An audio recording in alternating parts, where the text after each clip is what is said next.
If you teach the same course to several sections, you don't need to recreate the same task for every class. Let's create an assignment for our first English language arts section. If you're ready for students to see it, you can publish it now. Or, if you're planning ahead, simply leave it unpublished. Now, let's switch to the weekly view. When you drag a task to another period in the same section, the task simply moves to that new period. But when you drag it to a different section, Studio creates a linked copy. The assignment now appears in several sections, but these aren't independent copies. They're all linked together. We'll open one of them and change its title.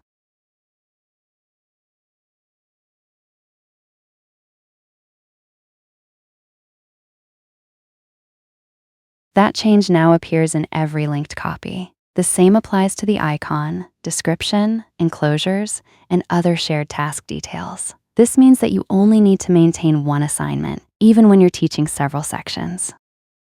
How you publish these linked tasks depends on when you want students to see them. If the original task was already published, the linked copies will also be visible to their sections. But when you're planning ahead, leave the original task unpublished while you place each linked copy in the right period. Once every section is ready, open any one of the linked tasks and choose Publish to Sections. All of the linked tasks are now published at once. Create the task once, place it wherever each section needs it, and keep every copy synchronized.